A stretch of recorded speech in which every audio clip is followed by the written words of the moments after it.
4:48 na po, magandang umaga, araw na po ng Miyerkules, 23 ng Nobyembre 2016. Sa ngalan po ni Kuya Daniel Razon, ako po si Jun Suriao. Ako naman si Angela Lagunzad. Narito na ang mga humahataw na balita. Umano'y bagman na si Ronnie Dayan nasa kustudiya na ng Kamara.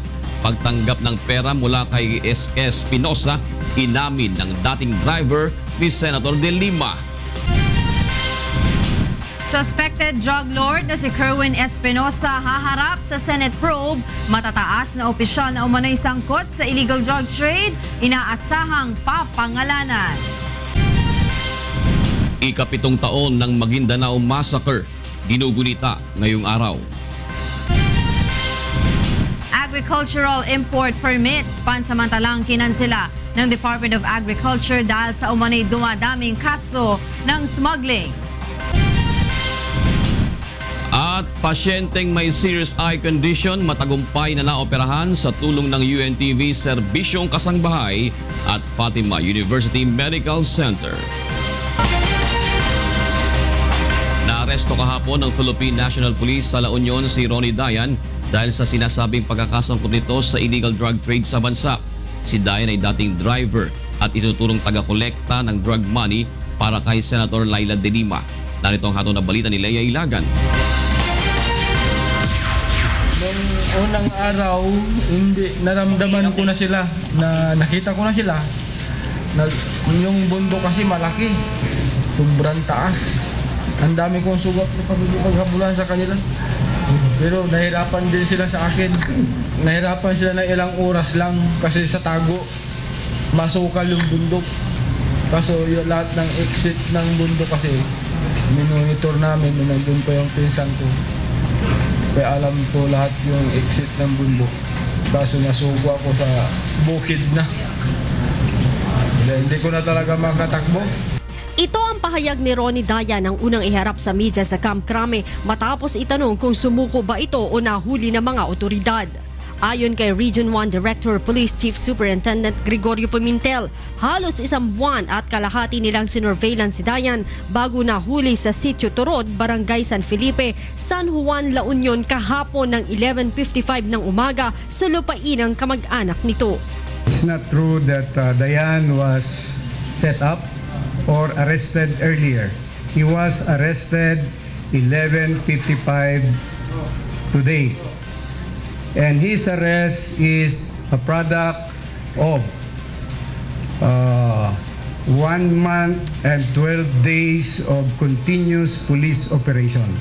Tiniyak naman ni Chief PNP, Police Director General Ronald Bato de la Rosa na hindi tinakot at sinaktan si Dayan.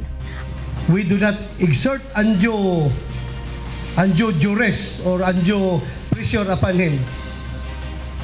Kita naman nyo, walang gas-gas. Hindi po siya sinaktan, hindi siya tinakot, hindi siya sinaywan. Ayon pa sa General, nakahanda rin si Dayan na humarap sa pagdinig ng Kongreso. He told me that he's going to be a friendly witness to the Congress hearing, to the congressional hearing, which will be conducted either tomorrow or the following day. He's willing to tell all, lahat ng alam niya, lahat ng itatanong sa kanya sa Kongreso ay sasagutin po niya. Matapos iharap sa media, isinailalim ito sa medical exam at booking process bago itinurn over sa kustudiya ng Kongreso. Leia Ilagan, UNTV News and Rescue, Camp Crame.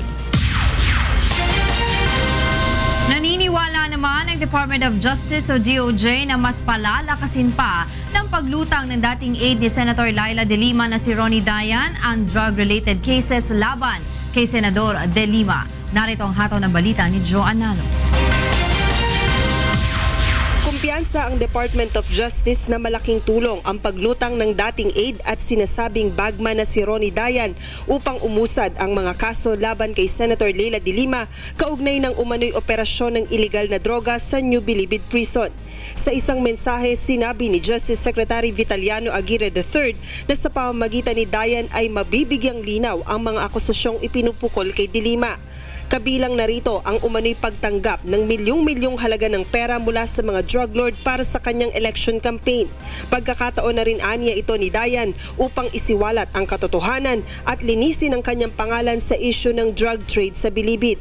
Kinumpirma rin ang kalihim na posibleng isailalim sa Witness Protection Program si Dayan sa oras na mapatunayan ito sa DOJ na makatwiran siyang bigyan ng espesyal na proteksyon. Una nang inamin ng senadora ang naging relasyon kay Dayan, ngunit mariing itinangging tumanggap siya ng pera o may koneksyon sa mga drug lord. Samantala, kinumpirma ni Senator De Lima na natanggap na niya ang sabina ng DOJ, ngunit hindi siya haharap sa preliminary hearing sa December 2 para sa reklamong drug trafficking, graft at bribery. Yeah, it's just a subpoena to obtain the copies of the complaint and supporting evidence, and either ako mismo o representative ko ang kumuha. But kung ano ang magiging course of action po sa panig ko, I'm just leaving it to my legal team. Joan Nano, UNTV News and Rescue, Manila. Sa kaugnay na balita, umaasa ang Malacanang na malaki ang maitutulong ng pagkakaaresto kay Ronnie Dayan sa isinasagawang investigasyon sa talamak na illegal drug operation sa bansa. Ayon kay Presidential Communications Office Assistant Secretary Ana Marie Banaag, naniniwala ang palasyo na ang magiging testimonya ni Dayan ay magiging daan upang lumitaw ang katotohanan sa kontrobersyal na drug trade sa loob ng New Bilibid prisons. Samantala, wala pa namang inilalabas na pahayag si Pangulong Rodrigo Duterte kaugnay sa pagkakaaresto ng umano'y bagman ni Senator Laila de Lima at isa na rin sa sinasabing susi sa kampanya ng pamahalaan kontra illegal drugs. Pagtiyak ng Malacanang, ginagawa ng pamahalaan ang ganitong mga hakbang upang mapangalagaan ang susunod na henerasyon at makamit ang target na drug-free society. Sa iba pang balita, may hawak na umanong patunay si Albay Representative Edsel Lagman upang mapawalang bisa ang desisyon ng Korte Suprema na payagang ilipat ang labi ni dating Pangulong Ferdinand Marcos sa libingan ng mga bayani. Ayon kay Lagman, hindi nakasaad sa Office of the National Administrative Registrar ang AFP regulations na in-issue ng Department of National Defense o DND noong 2002 na pinagbatayan ng Supreme Court. Naniniwala ang kongresista na malaki ang tsansang papanigan ng korte ang inihain nilang petisyon na ipahukay ang labi ng dating Pangulo. If this was not filed pursuant to the Abusive Code, then it has no effect. And if it has no effect, it cannot be used as a rule or issuance to justify the entitlement of Marcos to be entered in the libingan ng mga bayani. Bagamat may mga personalidad na kilalang kaalyado ng Pangulo na nagpahayag ng pagtutol sa Marcos burial, itinanggi naman ng palasyo ang ulat na may mga humihiwalay na sa mga kaalyado ng Pangulo. Narito ang hataw na balita ni Mirasola Bugadil. Inirerespeto ng Malacanang ang opinyon ni dating Pangulong Fidel Ramos kaugnay sa pagbibigay daan ng pamahalaang mailibing sa libingan ng mga bayani ang mga labi ni dating Pangulong Ferdinand Marcos. Maging ang pahayag nito na nababawasan umano ang mga kaibigan ni Pangulong Rodrigo Duterte dahil sa desisyong ito ng punong ehekutibo. Gayunpaman, itinanggi ng Malacanang na may mga humihiwalay na sa mga kaalyado ng Pangulo. So far, wala pa naman. Wala pa tayong alam at wala pang, syempre darating naman ang Pangulo, mag-uusap naman sila. The President has been consistent now. May mga bagay siyang gusto and not everyone would really agree to whatever his decisions are. But then, if this is what he wants, he pushes it. Samantala, muling nanindigan ang Malacanang na wala itong impormasyon sa petsa at oras ng Marcos burial lalo na si Pangulong Duterte. Iginiit ito ng Malacanang matapos na questionin ang pagkakaroon ng funeral flowers mula kay Pangulong Duterte noong araw ng libing ni dating Pangulong Marcos sa Heroes Cemetery. Ayon sa Malacanang, hindi nasakop ng tungkulin ng Pangulong problemahin ang pagpapadala ng funeral flowers sa araw ng libing. Marami pong problema ang ating bayan. We are not saying na We are not saying na hindi issue yung paglilibi. Ang sinasabi lang natin po, hindi lang po yan ang inaatupag ng ating presidente. Marami pong mga bagay. And so, insofar as dun sa bulaklak or sa wreath na galing sa presidente, I don't think, personally, I don't really think na pati yung mga pagbibigay ng bulaklak kung kailan, ngayong araw na ba to or bukas or sa makalawa, magpadala kayo ng bulaklak. Hindi naman siguro na naiisip ng ating Pangulo yan. Samantala, tiyak ng Malacanang na hindi na magbabago ang desisyon ni Pangulong Duterte na mailibing ang dating Pangulong Marcos sa libingan ng mga bayani. Hindi rin nangangamba ang pamahalaan sa mga kilos protesta laban dito, gayon pa may nanawagan ng kahinahunan sa mga magsasagawa nito. Mirasol Abugadil, UNTV News and Rescue, Quezon City. Pinuna ng ilang senador ang nakitang lump sum sa 2017 proposed budget ng Department of Public Works and Highways na maaari nilang magamit bilang pork barrel fund. Narito ang hatol na balita ni Joyce Balancho. Kinuwestiyon ni Senator Panfilo Lacson sa pagdinig ng Senado ang mahigit sa 9 billion pesos na pondo ng proposed budget ng Department of Public Works and Highways o DPWH. Kabilang dito ang magkahiwalay na 500 million at 150 million pesos na line item na nakalaan sa Central Office ng Departamento na walang kaakibat na detalye. Bagaman ipinaliwanag ng Chairperson ng Senate Committee on Finance si Senator Loren Legarda na maituturing ito na standby fund o pondo para sa kakailanganing feasibility studies, hindi naman kumbinsido rito sina Senators Lacson at Franklin Drilon. Anila maaaring pork barrel ito dahil walang nakasaad na specifications at tila binibigyang otoridad ang kalihim ng departamento na ilaan nito sa kung anong nais niya na proyekto. Kinwestiyon rin ni Senate President Aquilino Pimentel III ang umanay pagsasagawa ng bidding ng DPWH para sa mga proyekto kahit hindi pa aprobado ang kanilang 2017 budget. Ako po'y nababahala rito kasi hindi pa po ito law, ito po'y bill at pinag-uusapan pa po ngayon yan. So, what is now the legal basis for already bidding out projects anticipated to be part of a law but not yet officially part of a law? Dinepensahan naman ni Senator Loren Legarda ang budget ng DPWH at sinabing matagal ng practice ito para mapabilis ang procurement process lalo na sa infrastructure projects. Sinigundahan rin ito ni Senator Miguel Zubiri at sinabing out of practicality kaya't nagsasagawa na ng bidding ang DPWH kahit hindi pa aprobado ang kanilang pondo. Sa kabila nito, hinikayat pa rin ni Senator Pimentel si DPWH Secretary Mark Villar na imbestigahan ang natatanggap nilang report upang maiwasan ang issue ng katiwalian. Joyce Balancho, UNTV News and Rescue, Senate of the Philippines. Ipinamahagi na ng Police Community Relations Group sa ilang bus terminal ang DVD na naglalaman ng crime prevention tips upang magsilbing babala sa publiko at mga pasahero. Narito ang hataw na balita ni Brian De Paz. Iba't ibang klase ng modus at krimen ang nilalaman at mapapanood sa DVD na ipinamahagi ng Police Community Relations Group sa Araneta Bus Terminal. Kabilang dito ang credit card scam, krimen sa loob ng bus, salisigang at iba pa. Bahagi ito ng kanilang crime prevention campaign ng PNP upang makaiwas ang publiko na maging biktima ng mga modus operandi ngayong holiday season. Ang layunin po namin, ma-inform po yung mga riding public, mga publiko tungkol po sa mga modus operandi na para po maiwasan natin yung sila'y mabiktima.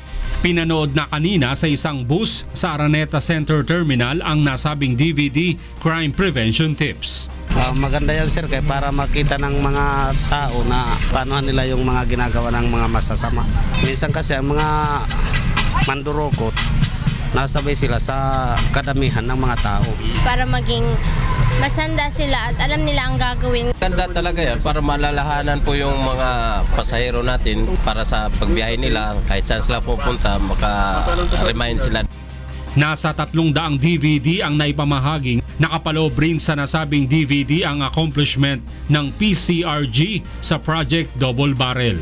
Ayon sa PCRG, maaari namang i-reproduce ang nasabing video upang magkaroon din ng awareness ang iba ukol sa iba't ibang modus operandi na dapat iwasan. Brian De Paz, UNTV News and Rescue, Quezon City. Isinusulong ngayon ng Overseas Workers Welfare Administration o OWA Region 11 ang panukalang pagbawalang umalis ng bansa ang mga babaeng overseas worker na may mga bagong silang na sanggol. Narito ang hatol na balita ni Victor Cozare. Nababahala na ang Overseas Workers Welfare Administration o OWA sa Region 11 sa dumadaming bilang ng mga overseas Filipino worker na nag-iiwan ng kanilang mga maliliit na anak upang maghanap buhay sa ibayong dagat.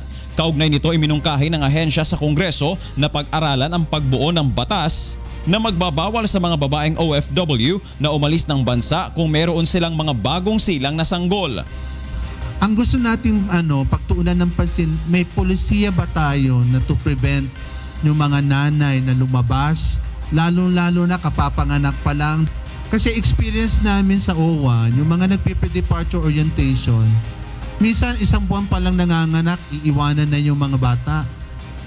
Nagugat ang panukala sa kaso ng 2 taong gulang na batang si John Earl sa Davao City na nasawi matapos umanong makaranas ng pagmamaltrato sa kamay ng mga kaanak. Nagtatrabaho sa Bahrain ang nanay ng bata at pinaalagaan sa kamag-anak si John Earl. Nakapiit na sa kulungan ang mga guardian ng bata na sina Ronilo at Sarah Jane Alcain bagaman itinanggi nito ang akusasyon. Dahil sa insidenteng ito, balak ng ahensya na maglunsad ng mga programa upang mamonitor ang kalagayan ng pamilya ng mga OFW gaya ng Family Day sa Davao Region. We want to ensure yung solidarity ng isang pamilya. So yung Family Day po ay isa pong activity po designed to provide entertainment, not only entertainment but wholesome services for our OFWs, especially those who are coming for vacation. Umaasa rin ang ahensya na sa lalong madaling panahon ay matutugunan na ng pamahalaan ang pangangailangan sa mas maraming trabaho at malaking sweldo sa bansa upang hindi na magtrabaho sa ibang bansa ang mga Pilipino upang buhayin ang kanilang pamilya.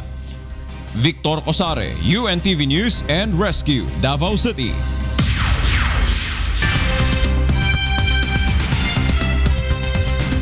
Here are the news from different parts of the globe. 9 bodies are found decapitated and with signs of torture in Mexico's southwest Guerrero state. Representatives from the state attorney general's office found 4 bodies with feet and hands bound and the remains of 5 other people in plastic bags. Authorities opened an investigation in addition to taking all the necessary steps to identify the bodies. Guerrero is the border capital of Mexico, where deadly cartels are fighting over heroin and crystal meth trafficking routes. Vietnam's National Assembly votes to abandon plans to build 2 multi-billion-dollar nuclear power plants with Russia and Japan. This would have been the country's first nuclear energy project. The Vietnamese government says the decision was taken for economic reasons and not because of any technological considerations. National Assembly Science, Technology and Environment Commission earlier said the estimated investment needed for the projects had doubled since 2009 to nearly 400 trillion dong. The Japanese and Russian nuclear plants were due to have been located in central Nithuan province. They would have had a combined capacity of 4,000 megawatts. The United States Department of State issued a travel warning for its citizens in Europe to take caution in fear that terrorists exploit the coming holiday season to launch attacks. James Mortuyan has the news. The United States government has warned its citizens about the heightened risk of terrorist attacks all throughout Europe. A travel warning was issued by the U.S. State Department, particularly for France, after some people were arrested in an anti-terrorist operation over the weekend. Authorities fear that terrorists may exploit the coming holiday season and launch attacks. U.S. citizens are advised to exercise vigilance when attending large events, visiting tourist sites, or using public transportation.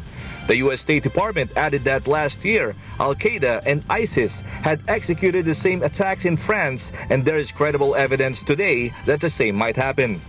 The warning has been issued to last until February 2017. French Interior Minister Bernard Cazeneuve assured tourists and the French people that the government is in full alert to guard its citizens. La menace terroriste n'a été aussi élevée sur notre territoire. La mobilisation des services antiterroristes placés sous la responsabilité du ministère de l'Intérieur est totale. Mesdames et messieurs, le défi de la lutte contre le terrorisme est immense. Et je le redis aussi parce que c'est la vérité, en dépit de l'action considérable que nous déployons, le risque zéro ne peut jamais être garanti.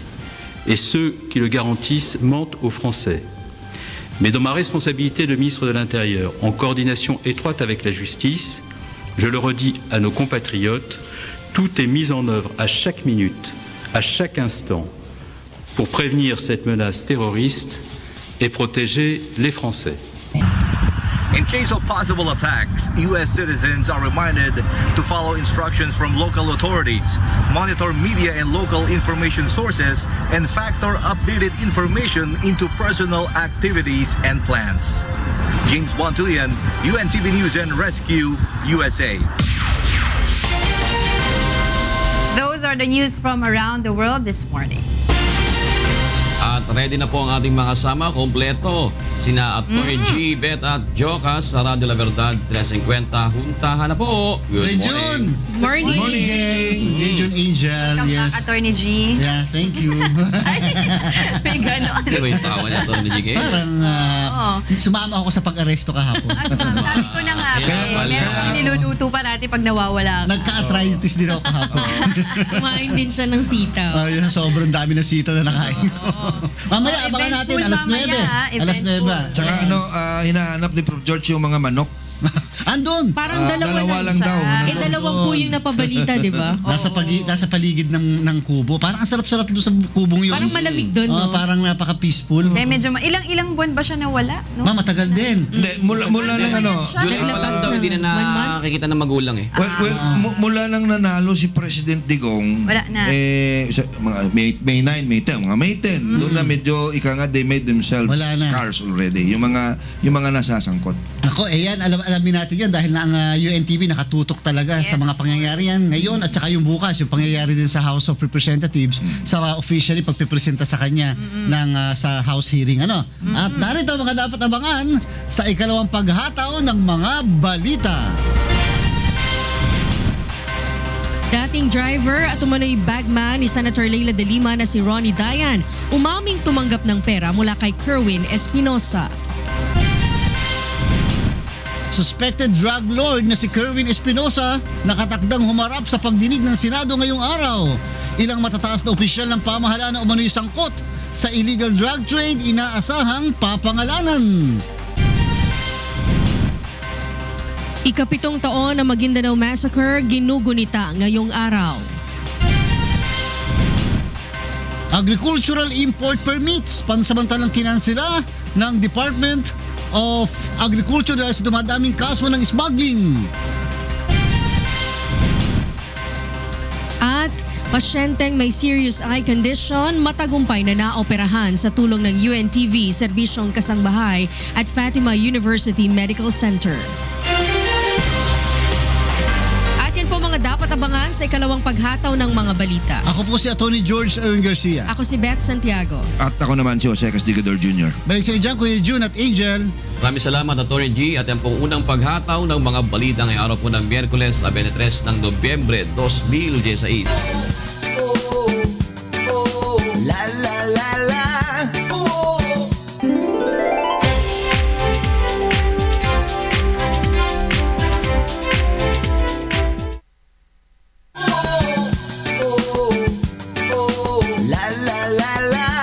Punta natin sina Kuya at Angel para sa ikalawang paghataw ng mga balita sa Good Morning Kuya. The law may be harsh, but it is the law. Duralex, Sedlex. Good morning sa inyong tatlo. Di ba Duralex, Sedlex? Yes. The law says na pwedeng ilibing si Marcos doon sa libingan ng mga bayani, di ba? Yes. Well, ang naging desisyon lang naman ng Kuya ng Korte Suprema, hindi naman tungkol sa pagiging bayan. Ang naging desisyon. No. Yeah, that's what I'm saying. As sinasabi ko lang, the law may be harsh but it is the law. And the law is not prohibiting na mailibing siya doon sa libingan ng mga bayani based on what is written in the law. Correct. Diba? So, and that was interpreted by the Supreme Court as that. Diba? Na Kung may problema ngayon, ang problema ay sa batas. Dapat kasi binago yon o kaya inamend yung batas. Hindi, kasi ako, even the time na binasa ko yung wala akong makita na dun sa, ewan ko, hindi naman ako lawyer. You're more knowledgeable than me when it comes to law, no? Dahil batas. Pero kung nabasa mo siguro yung Attorney George, meron bang nagpo-prohibit doon kay Marcos na specifically na nagsasabing hindi siya pwedeng mailibing sa libingan ng mga bayani? Yung sabi ng Korte Suprema, wala kuya. Hindi, ikaw, ano sabi mo? Ako para sa akin, wala rin kuya sapagkat binigyan kasi pa nga ng batas ang Pangulo ng Pilipinas kasi ng diskresyon. That's the reason why. Kasi I went over it Kasi ang nagiging impression, ewan ko lang doon sa mga nadidinig ko, minsan, bawal ng batas yan, sinasabi ng batas, ganito, gano'n. When I read it wala, kaya nga the time that I was talking to si Lorenzana Mariano ba yung mga tumututol din na kasama ni Kong Erin doon sa paglilibing ng kay Marcos sa libingan ng mga bayani. When I went over it, tinatanong ko anong specific dito. Sabi niya dapat naging inspirasyon, etc. Naging inspirasyon naman siya hindi lang sa'yo. Diba? There are those. Kung yun ang kukunin, if I will follow the same logic, what I'm saying is, your hero cannot be a hero to everyone. Yes. Diba? Pero ibig ko sabihin, yung specific na sinasabi ng batas, meron ba doon? O ngayon, kung may problema, ang problema nyo dyan, baguhin nyo yung batas. Diba? I don't know. Kasi especially, nag-interpret ang Supreme Court. Yun yung sinasabi ng batas.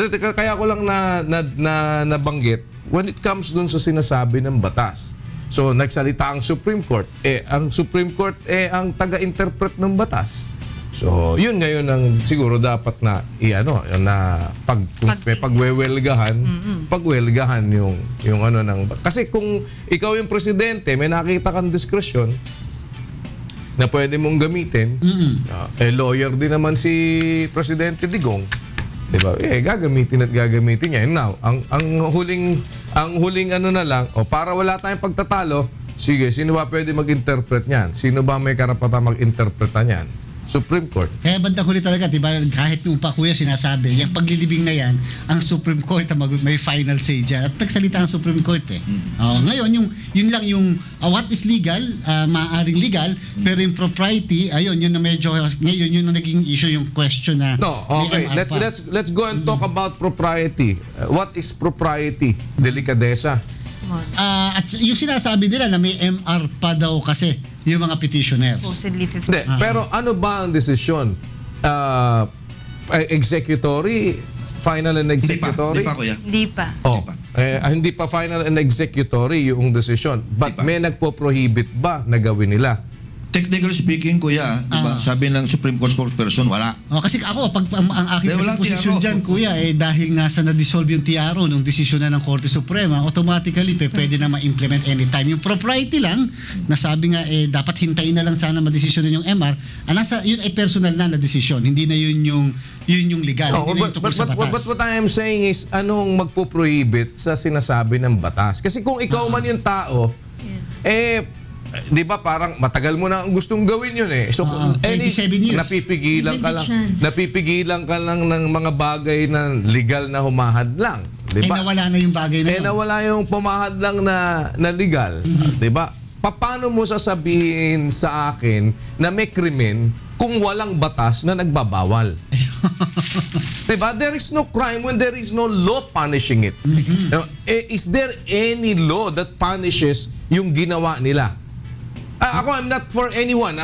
Hindi ako, alam nyo, kilala mo naman ako, Attorney George. Kahit na kayo nga, papabanggain ko kayo pagka kung ano yung ano lang Kung ano lang sa akin, ano lang yung sinasabi. Meron ba nagbabawal sa kanila? Wala naman. Batay sa batas. At this point, wala. Diba? O kung walang nagbabawal sa kanila ayon sa batas, paano mo sasabihin na may krimen silang ginawa?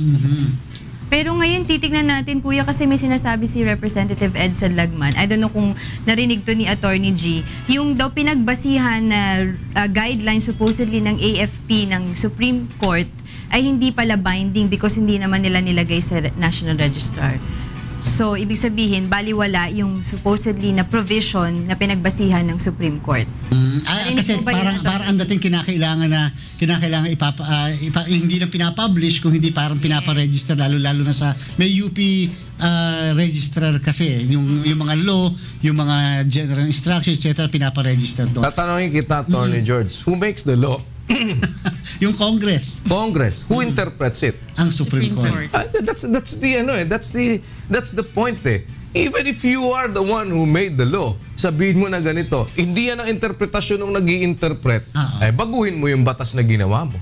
At saka ang Supreme Court, whether right or wrong, yun ang interpretasyon niya, yun ang nakalagay sa saligang batas, siya may final say dyan. Exactly. So we have always to follow. At they were the ones who invoke the power and jurisdiction of the Supreme Court. Exactly. Kaya nga sinasabi ko nga, kung halimbawa may problema, ang problema, ikaw, halimbawa, ako, nakita ko lahat ng pwede kong masilip na pwede kong gawin. Hindi ko ba gagawin? Considering na yun ang pinakahihintay ko, wala naman po. Ngayon, merong papigil mo ako sa batas. Pagka hindi ako sumunod sa pagpigil ng batas, that's the time. That's the violation. That's the time na sasabihin mong nagnakaw na naman ulit ako. That's what I am saying eh. Di ba parang alam natin principle that we are fighting for. Pero di ba, balansehin din natin kung ano yung kasi tayo naman dito malaya tayo nagsasalita ng dapat nating sabihin, di ba? Wala naman pumipigil wala naman kayong nakitang guidelines ng ating istasyon na nagsasabi sa inyo hindi kayo pwede magsalita ng ganito, hindi kayo pwede magsalita. Yung kumain diyan meron. Diba? Yung magdala ng pagkain dyan sa loob ng booth. Yan, meron yan. At yan, ipapadala pa sila ng may strict may strict punishment yan. Pagka hindi ninyo, nasa yun, dapat alam ninyo. Diba? Ibig sabihin, may batayan. Diba? May batayan. Pero kung walang batayan, diba? Well, just thinking aloud. Para merong other side of the coin na marinig. Diba? Para alam lang na, ewan ko, kung anong ito kasi sabi ko ba't ka nakaitim kasi ganito sabi ko ganun ba hindi nabanggit ko lang ikaw din nakaitim sabi niya ba't ikaw nakaitim hindi nakaputi ako naglagay lang ng itim hindi same si kuya kasi may black may white hindi sa akin lang inaano ko lang diba parang trying to put the other side of the coin diba kung may titignan tayo pag tigsilipin din natin. May pagbabatayan tayo. Hindi natin. Kasi kagaya nung kung minsan, alam mo ba kung anong nangyari? Parang, hindi. Nakita ko lang sila, ginagawa nila. Those people na hindi man alam kung ano yung nangyari, nagsasalita agad. Di ba? Parang, nagsasalita ka agad, alam mo ba yung nangyari? Hindi, nakita ko ganito, ganon. Nagkaroon ng judgment ka agad. Diba? So, parang, teka muna, basahin mo, kaya muna yung Kaya nga kuya, a little knowledge is dangerous. Exactly. Kailangan alamin mo muna lahat bago ka mag-komento. Hindi, tsaka ang sa akin lang is for us to be able to present kung ano ba yung ano ba yung i-weigh natin. Diba? Dahil, okay, may sinabi yung mambabatas. Okay, mambabatas. Ako gumawa ng batas. Oo nga, ikaw gumawa ng batas. Granting for the sake of argument. Sino mag-i-interpret? Sino ang final say sa interpretation ng batas? Hindi ko naman ganyan. Di naman, baguhin mo. Kasi para mabago yung, yun na interpretasyon nung nag-i-interpret Diba? That is, kaya may nag-i-implement naman. Ikaw na gumawa ng batas, hindi naman ikaw mag-i-implement yan As a matter of fact, kaya nga kahit na may batas, wala rin nangyayari kung minsan dahil hindi naman ini-implement ng mga nag-i-implement. Tapos gagawa sila ng rules and regulation. Now, doon papasok ngayon yung oversight function. Diba? Doon din papasok yung grave use of authority, di ba? Grave use of discretion. Doon mo ngayon kakasuhan naman yung mga hindi nag-interpret ng tama. Sa palagay mo mali. Minali mo dahil nilagyan ka. For whatever reason. Natakot ka. Or may pabor kang hinihingi. So that's one thing that we have to prove as well. Diba? Dahil hindi naman common nag-interpret ang Supreme Court, tama na nga interpretation niya. Diba? Ngayon, may paraan ka naman para questionin yung interpretasyon ng Supreme Court. Tama ba yan, Attorney George? Pwede mong filean sila ng impeachment kung sa paniniwala mo yung nag-violate sila, culpable violation of the Constitution, mali yung kanilang interpretasyon, yun naman ang counter-check doon, yun yung check and balance doon. Filean mo sila ngayon ng impeachment para naman malaman kung talagang mali sila. Na ang gagawa naman nun, yun din gumawa ng batas. Tama yun. Dahil sa paniniwala nila, mali ang inyong interpretasyon sa pagkakagawa namin ng batas na yan. Yeah. So, at least may mga checks and balances. So, ngayon, pwede bang kasuhan si Digong o hindi? Pagkatapos. Sa ngayon, kuya, hindi pwede. Pagkatapos, pag siya hindi na Pangulo. Hindi, kasi may test case na final di ba? Yung writ of habeas data, di ba? So, ito mga, pumapasok pa din ngayon yan. Ano ang pwede? May exemption ba talaga? Kasi mga acid test ito May exemption ba talaga na pwedeng kasuhan ng isang presidente o ano ang extent of the immunity of the president while he is still sitting, di ba? Dahil may immunity nga from suit. Di ba? Hindi, pero ganun ba? No hay regla sin exception, di ba, Attorney George? So may exemptions ba doon sa ano na yun, aside doon sa impeachment? Kasi pwede mong i-impeach yung presidente. Tama yun. Meron ba pwedeng ikaso? Pagdating naman sa pagkakaso. So, usapin na naman yan, di ba? That also needs to be resolved. Di ba? Kung, ewan ko, Supreme Court din ba yan? Kaya kinakailangan pa rin ng Supreme Court kuya, para magkaroon ng guidance. Para sa future, ito pala talaga dapat. May mga exception pala. Kung yung palang Pangulo nag-file ng kaso laban sa isang tao, halimbawa yung nangyari kay Louis Beltran before, nag-file si Cory Aquino. Tanong, dahil sa pag-file ni Cory Aquino ng kaso, pwede rin bang mag-countercharge si Louis Beltran? Pwede. Kahit Pangulo siya. No? Bakit? Kasi nag-waiver na yung Pangulo So yun yung exception to one of the exceptions to the rule. Ibig sabihin, kasi nagdemanda ka. Nagdemanda ka, nagbukas ka na ng sarili mo, and therefore may posibilidad na yung dinimanda mo magka-countercharge at hindi mo pwedeng sabihin may presidential immunity. Unless na hindi mo ginawa yun, walang pwedeng ibutas sa'yo. Tama yun. So may mga kasukasuan pa rin. Yan. Salamat, Attorney George. Maraming salamat, Kuya. Beth Santiago and Joe Castigador. At magandang umaga po ulit sa ating mga kasambahay. Araw pa rin ng Miyerkules sa 23 sa buwan ng Nobyembre 2016. Narito na po ang ikalimang pagkataon ng mga balita. Dating driver at umano'y bagman ni Senator Laila de Lima na si Ronnie Dayan umaming tumanggap ng pera kay Kerwin Espinosa para sa senadora. Suspected drug lord na si Kerwin Espinosa nakatakdang humarap sa pagdinig ng Senado ngayong araw. Ilang matataas na opisyal ng pamahalaan na umano'y sangkot sa illegal drug trade, inaasahang papangalanan. Ika-7 taon na Maguindanao Massacre ginugunita ngayong araw. At agricultural import permits, pansamantalang kinansela ng Department of Agriculture dahil sa dumadaming kaso ng smuggling. Inamin ng dating driver at umano'y bagman ni Senator Laila de Lima na si Ronnie Dayan na tumanggap siya ng pera mula sa suspected drug lord na si Kerwin Espinosa para sa senadora. Ayon kay Dayan, 5 beses siyang inutusan ng senadora na kumuha ng pera kay Kerwin bago siya mag-resign bilang driver bodyguard nito noong taong 2015. Narito ang naging pahayag ni Ronnie Dayan. Hindi ko po binibilang kung magkano yung binibigay ni sa akin kasi basta pag inabot lang, ilalagay ko lang sa sasakyan pagdating sa bahay, saka ko inaabot din kay madam. Sinabi rin ni Dayan na nakahanda siyang sabihin ang lahat ng kanyang nalalaman sa magiging pagdinig bukas ng House Committee on Justice. Ngunit itinanggi naman ito ang umano'y pagkakasangkot niya sa bentahan ng iligal na droga sa New Bilibid Prison. Kasalukuyang nasa kustodiya ng House of Representatives si Ronnie Dayan matapos itong maaresto ng Philippine National Police sa La Union. Mananatili itong sa batasang pambansa habang hinihintay ang magiging pagdinig ng House Committee on Justice bukas. May hataw na balita si Maki Libradilla live. Yes, Maki, go ahead. Yes, Angela, dito na nga nagpalipas ng magdamag si Ronnie Dayan Ronnie Dayan, ang dating driver at bodyguard ni Senator Laila de Lima.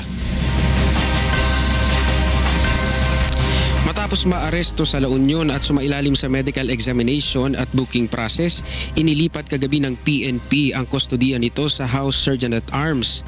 Magugunitang ang House Committee on Justice ang mismong nag-issue ng warrant of arrest laban kay Dayan matapos na hindi sumipot sa subpoena at show cause order na inilabas ng komite. Bago ipresenta kagabi sa media, pinakain muna ng mga kongresista si Dayan pagdating nito sa Kamara. Pagod at may sakit umano ito kung kaya kailangan magpalakas para sa kanyang pagharap sa mga House probe bukas. Ayon sa mga mambabatas, mayroong in-house doctor na magbabantay sa kalusugan nito. Binakita naman ni Justice Committee Chairman Reynaldo Umali ang isang kwarto na maaaring tinutuluyan ngayon ni Dayan. Mayroon itong air conditioning unit at 2 ceiling fan, subalit napansin ni Umali na walang grills ang mga bintana ng kwarto. Samantala, tiniyak naman ng mga kongresista na mahigpit ang ipinatutupad na seguridad kay Dayan na itinuturong drug money bagman ni Senator Laila De Lima. Yan mo ng latest. Balik sa iyo, Angela. Maraming salamat sa iyo, Maki Libradilla, live na nagulat mula sa House of Representatives. Samantala, handa naman si Senator Laila De Lima na dumalo sa pagpapatuloy ng pagdinig ng Senado ngayong araw sa pagkakapatay kay Albuera Leyte Mayor Rolando Espinosa Sr. Ito ay sa kabila ng malaking posibilidad na pangalanan siya ng suspected drug lord na si Kerwin Espinosa bilang protektor ng sindikato ng droga. Narito ang hataw na balita ni Joyce Balancio. Ihaharap na si Kerwin Espinosa sa pagpapatuloy ng pagdinig ng Senado sa pagkakapatay sa kanyang ama na si Albuera Leyte Mayor Rolando Espinosa Sr. Bilang miyembro ng Senate Justice Committee, dadalo si Senator Laila De Lima sa hearing kahit malakas ang kutob niyang ididiin siya ni Kerwin bilang protektor ng sindikato ng droga sa bansa. Sa ngayon, wala po akong balak magtanong sa kanya. Makikinig po ako sa kanya and titingnan ko po. Ginagawa ko po ang trabaho ko. Since I'm part of the committee, I should be involved there. Paniwala ng senadora, bahagi ng plano ng kanyang mga kritiko ang paglalarawan sa kanya bilang pinakamalaking narco-politician sa bansa. I'm telling you, I have not received a single centavo from Kerwin Espinosa, whether directly or indirectly. Payo naman ni Public Order and Dangerous Drugs Committee Chairman Senator Panfilo Lacson kay Senator De Lima, ihanda na niya ang kanyang sarili, lalo na't direkta siyang pinangalanan ni Espinosa sa kanyang draft affidavit. I don't think yung fellow senators ay gagawa ng talaga sadyang pamamaraan para ipahiya siya, but she should also be prepared na sagutin kung i-confront siya directly ni Kerwin Espinosa. Binanggit din anya ni Kerwin ang ugnayan nila ni Ronnie Dayan na umanay bagman ni Dima ng drug money mula sa Bilibid. Nasa affidavit rin umano ni Kerwin na kabilang sa mga tumatanggap ng payola sa kanya ay ang mga polis na nakapatay sa kanyang ama. He mentioned Marcos, Laraga, Matira. Naniniwala si Senator Lacson na mahalaga ang sasabihin ni Kerwin upang patunayan kung totoo o hindi ang affidavit ng kanyang ama. Joyce Balancio, UNTV News and Rescue, Senate of the Philippines. Sa iba pang balita, ginugunita ngayong araw ang ika-7 anibersaryo ng Maguindanao Massacre na itinuturing na single deadliest event para sa mga mamamahayag. Kaugnay nito, iba't ibang aktibidad ang inihanda sa ilang lugar sa bansa bilang bahagi ng komemorasyon sa madugong pamamaslang.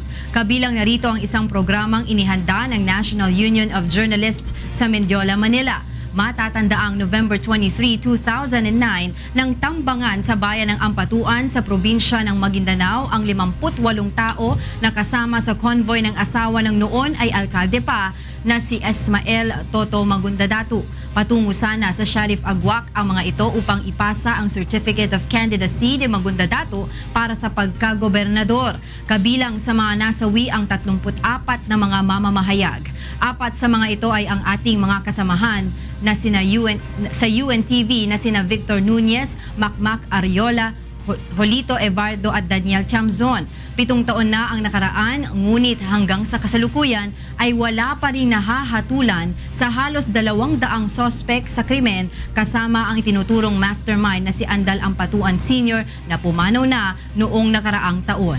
Sa kabila nito ay patuloy na umaapela sa pamahalaan ng mga kaanak ng mga nasawi upang mabigyan ng katarungan ang sinapit ng mga biktima sa nasabing krimen.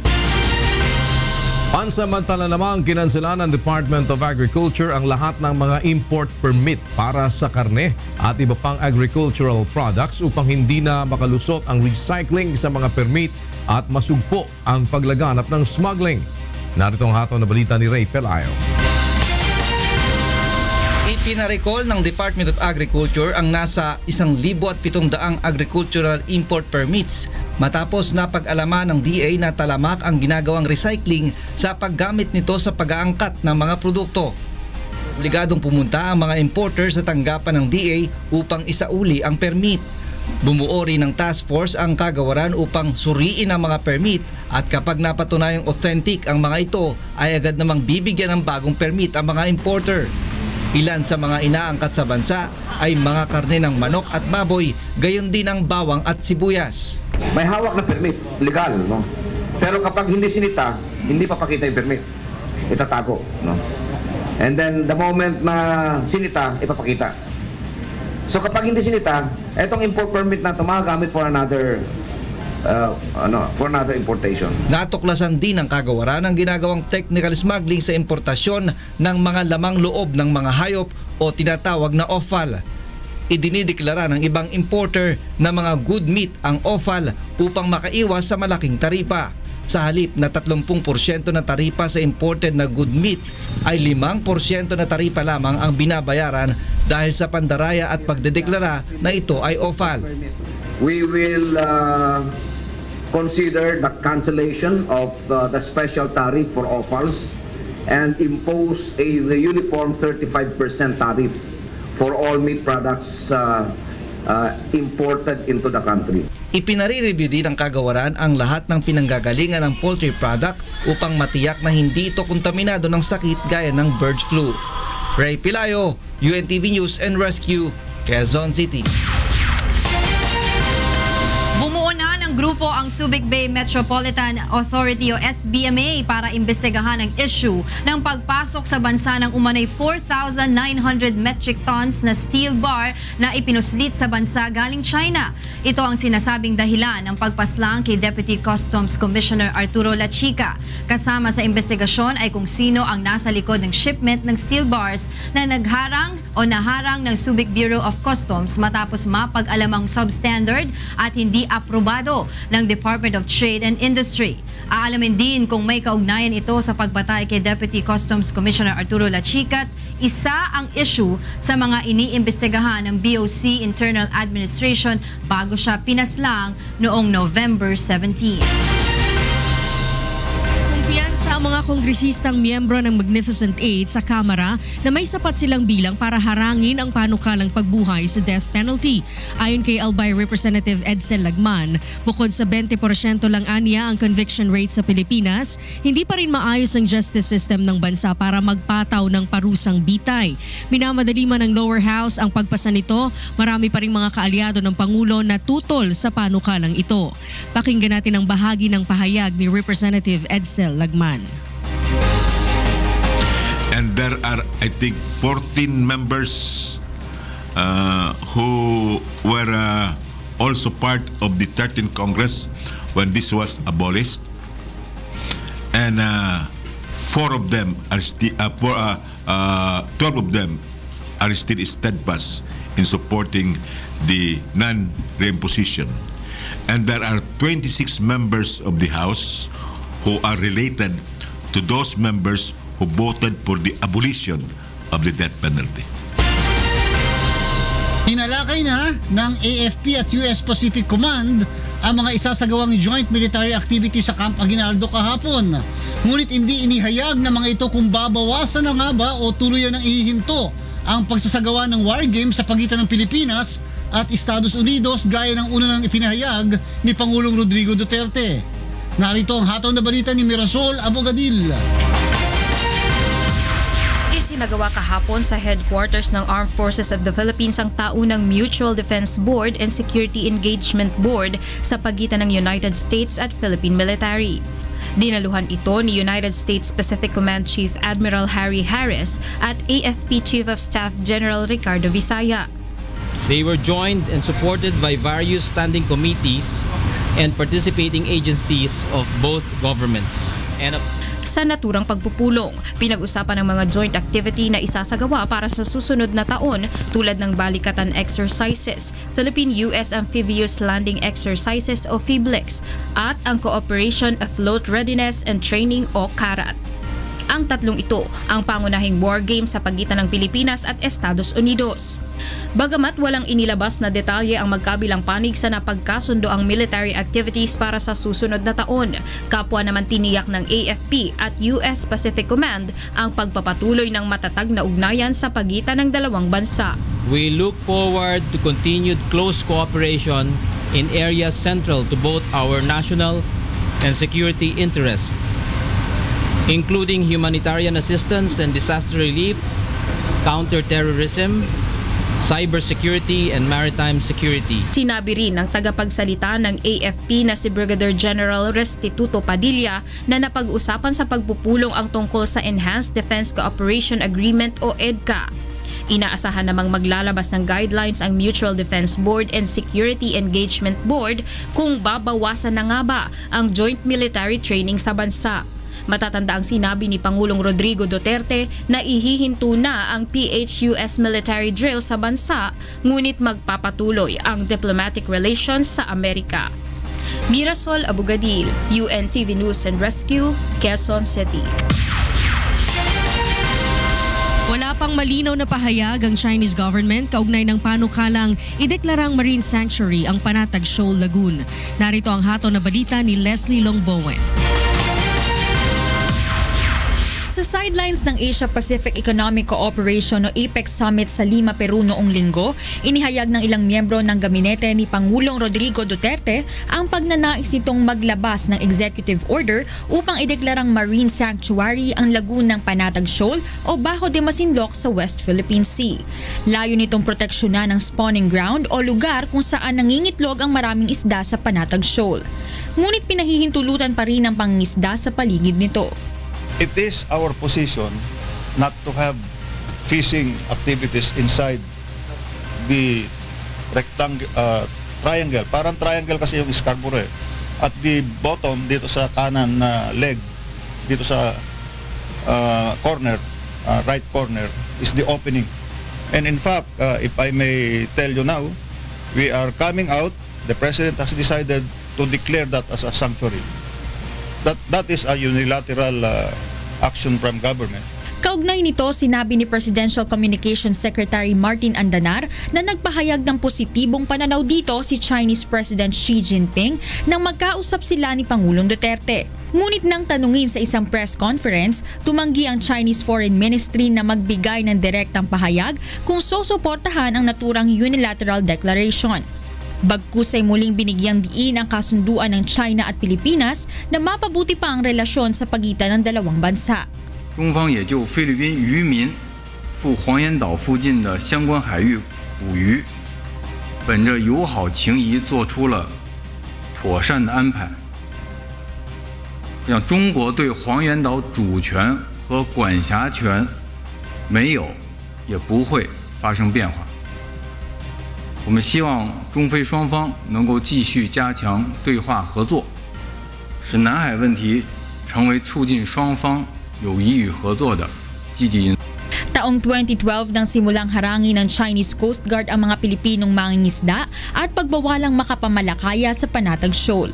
Subalit matapos ang state visit ni Pangulong Duterte sa China noong Oktubre, malaya na uling nakapangingisda ang mga Filipino fishermen doon. Leslie Longbowen, UNTV News and Rescue, Philippines.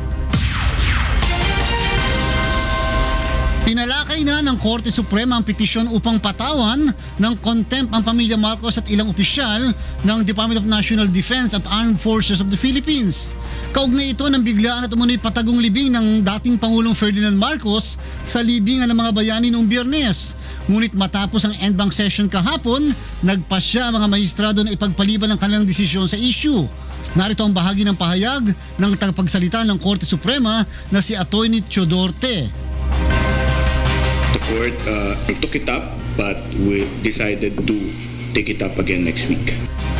Sa kanilang petisyon, iginiit ni na dating Bayan Muna Party List Representative Saturo Campo at Nery Colmenales na kawalang respeto sa Korte Suprema ang nasabing hakbang. Katwiran nila, hindi pa pinalang desisyon sa kaso ng Marcos Burial kaya hindi muna dapat inilibing ang mga labi ng dating Pangulo. Tila pinangunahan na rin umano ng mga Marcos ang magiging hatol ng Korte sa kanilang ihahaing motion for reconsideration. Para naman sa mga balita sa labas ng bansa, narito si Monica Veralio.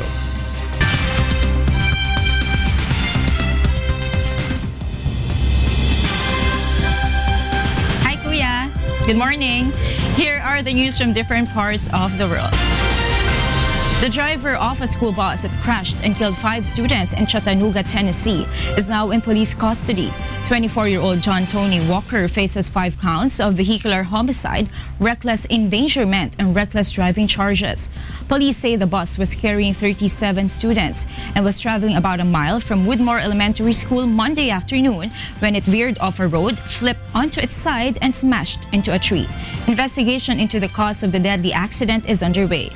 Police say the bus driver may face additional charges in the coming days. Visiting Chinese President Xi Jinping meets with President of Peruvian Congress Luz Salgado in Lima on boosting legislative cooperation and exchanges in various fields. Xi recalls the smooth development of China-Peru ties since the two countries established diplomatic relations 45 years ago. He also calls on both countries to improve communication mechanisms between their legislative bodies and enhance friendly exchanges at all levels, among others. In response, Salgado says the Peruvian Congress attaches great importance to nurturing Peru-China partnership and is willing to strengthen cooperation with China's National People's Congress. The Chinese president has begun his first state visit to Peru after attending the Asia-Pacific Economic Cooperation or APEC Economic Leaders Meeting in Lima. In other news, the leadership of Colombia's Marxist FARC rebel group traveled to Bogota for meetings ahead of the signing of a new peace agreement with the government. Raquel Vasquez has the details. El liderazgo del grupo rebelde Marxist FARC de Colombia viajó a Bogotá el lunes para reuniones antes de la firma de un nuevo acuerdo de paz con el gobierno para terminar un medio siglo de guerra. La última semana, el gobierno ha publicado el acuerdo revisado que dirige algunas de las objeciones al texto original, pero dejará sin alterar 2 de las grandes quejas. El documento de 310 páginas aclaró los derechos de propiedad privada y detalló más cómo los rebeldes serán confinados en las zonas rurales por crímenes comenzados durante la guerra, pero no incluyó los términos de la cárcel para los líderes rebeldes o una prohibición sobre el que sostiene la oficina pública. Necesitamos refrendar ese acuerdo para comenzar a sentar las bases y sembrar las semillas de la reconciliación y la paz en nuestra patria. El presidente Juan Manuel Santos dijo el sábado que permitirá que el nuevo acuerdo debe ser debatido en el Congreso antes de ser aprobado y pasado mediante la ley. Raquel Vázquez, UNETV, Noticias y Rescate, América Latina. And those are the news from around the world at this hour. Back to Kuya. Thank you, Monica. Para sa mga karagdagang balita, bumisita lamang sa aming website, theuntvweb.com. Samantala, narito po ang mga dapat nyo abangan sa ikatlong paghataw ng mga balita. Dating driver, bodyguard at tumunoy bagman ni Senator Laila de Lima na si Ronnie Dayan umaming tumanggap ng pera kay Kerwin Espinosa para sa senadora. Pagkakasangkot sa bentahan ng illegal drugs, itinanggi.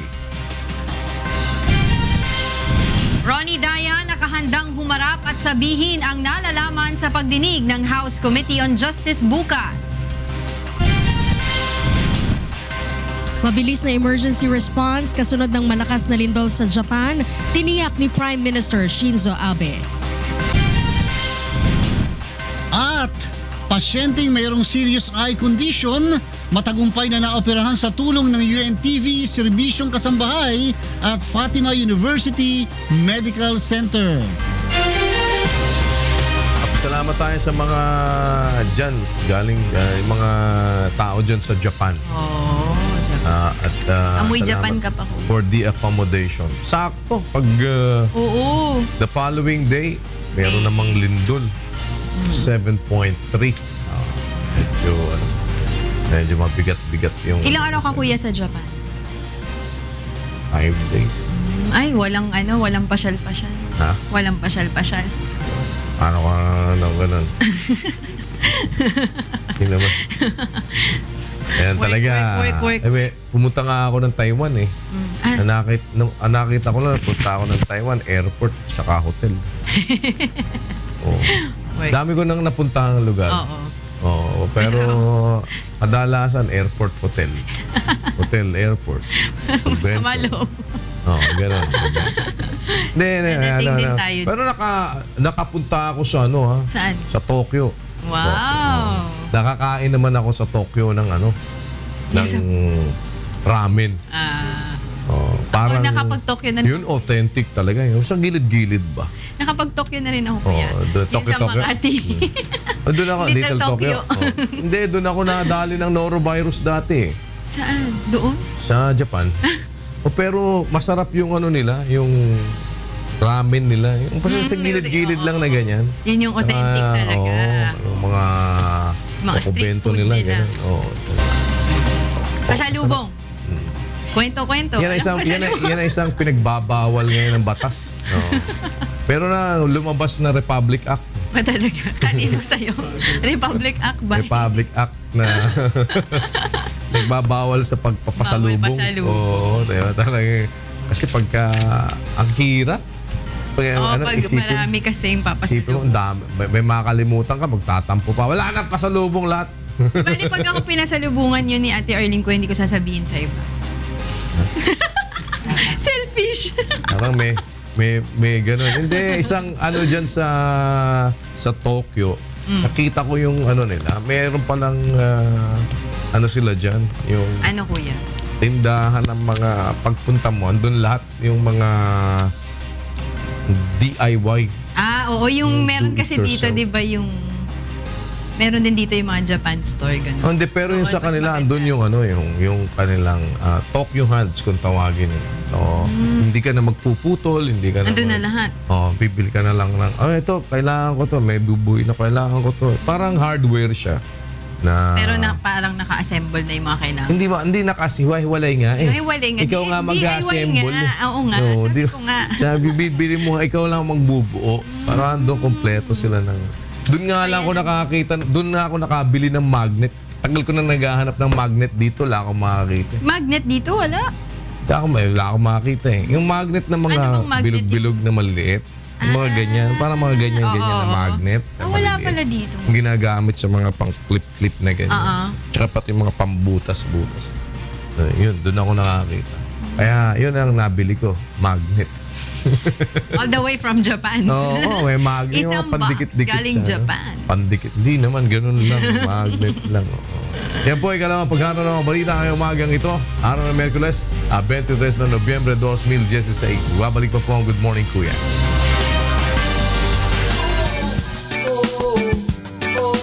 La la la la.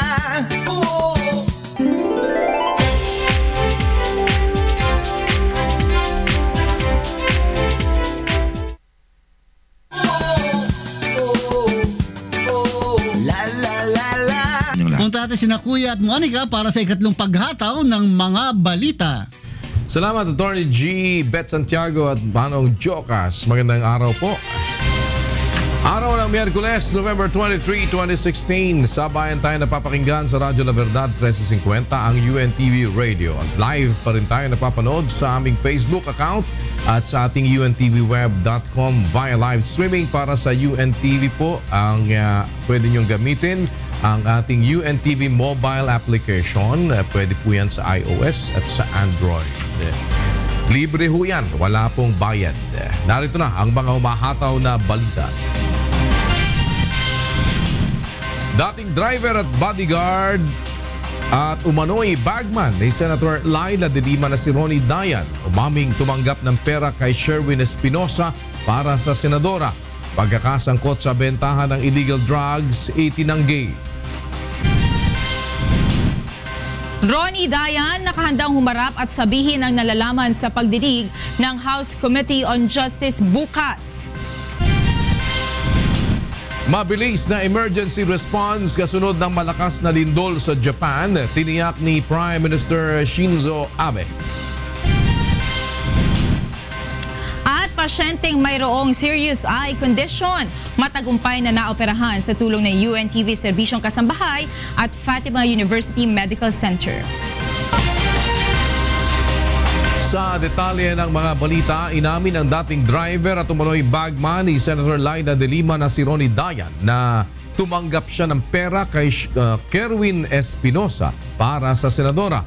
Narito ang hataw na balita ni Grace Casen. Kay Kerwin meron. Pero yung drug lords na nakakulong, meron ako natatanggap. Para sa'yo? Para kay senadora po. Kailan pa po nag-umpisa yun, sir? Yung pagtanggap na binabanggit nyo ngayon? 2014 pa yun, sir. Bago mag-eleksyon. Ay, bago mag-decide si ma'am na tatakbo ng ano. Ito ang ginawang pag-amin ni Ronnie Dayan kaugnay sa koneksyon ni dating Justice Secretary at ngayon ay Senador Laila de Lima sa suspected drug lord na si Kerwin Espinosa.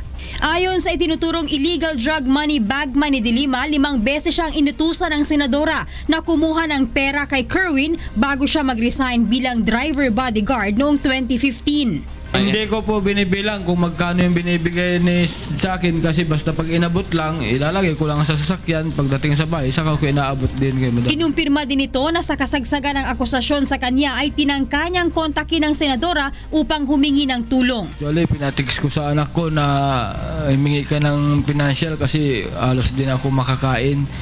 Hindi siya nire-reply ni ma'am yung anak ko. Ayon pa kay Dayan, nakahanda siyang sabihin ang lahat ng kanyang nalalaman sa pagharap sa House Committee on Justice sa Huwebes, kasabay ng pagtanggi sa umano'y pagkakasangkot niya sa bentahan ng ilegal na droga sa New Bilibid Prison. Yung pagkakadawit sa akin sa drugs, gawa-gawa lang nila yun. Hindi po totoo yun na ako'y nagbenta ng 1 kilong drugs. Kung sino-sino yung sinasabi nilang tao na hindi ko naman pa nakikita.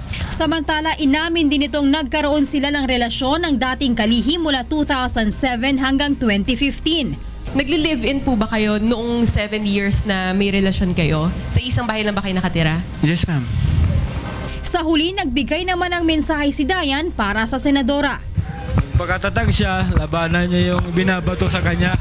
Si Dayan ay kasalukuyang nasa kustodiya ng House of Representatives dahil ang House Committee on Justice ang mismong nag-issue ng warrant of arrest laban dito matapos hindi sumipot sa subpina at show cause order na inilabas ng komite.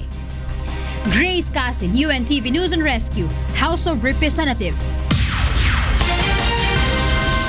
Nakatakda na humarap bukas sa pagdinig ng House Committee on Justice ang itinuturong bagman ni Senator Laila de Lima na si Ronnie Dayan kaugnay sa umano'y illegal drug trade sa New Bilibid Prison. Mula sa House of Representatives, may hataw na balita si Maki Libradilla, live. Yes, Maki. Yes, Monica, nagdesisyon nga ang House Committee on Justice na ipagpatuloy ang pagdinig sa umano'y bentahan ng ilegal na droga sa New Bilibid Prison matapos na maaresto si Ronnie Dayan na umano'y nagkokolekta o taga-kolekta nitong si Senator Laila de Lima ng illegal drug money sa NBP. Magugunita na noong October 10, tinapos na ng komite ang pagdinig matapos humarap ang 6 na testigo na karamihan ay ipinisinta ng Department of Justice na nag-aakusa sa dating kalihim. Kagabi ay inilipat na ng PNP sa House Sergeant at Arms ang kustodiya ni Dayan. Ayon kay House Justice Committee Chairman Reynaldo Umali, ang dating driver, bodyguard ni Senator De Lima ang itinuturong missing link upang mabigyang linaw ang investigasyon. At sa kabila ng pagtanggi kagabi ni Dayan na wala umano itong kinalaman sa bentahan ng droga sa NBP, desidido ang kongresista na huwag itong pakawalan hanggat hindi nito nasasagot ang mga akusasyon sa kanya. Kabilang narito ang pagiging bagman umano ni Senator De Lima noong kalihim pa ito ng Justice Department. Sa kasalukuyan, Monica, ay dito muna mananatili sa kamera si Ronnie Dayan habang iniintay pa niya yung pagharap sa mga kongresista bukas sa isasagawang investigasyon. At hindi rin ito pinapayagang gumamit ng anumang communication gadgets at hindi rin siya pinapayagan na tumanggap ng sinumang mga bisita. Monica? Maraming salamat, Maki Libradilla, live na nag-uulat mula sa House of Representatives. Samantala, alamin muna natin ang sitwasyon ng trapiko sa mga oras na ito mula kay Joan Nano live.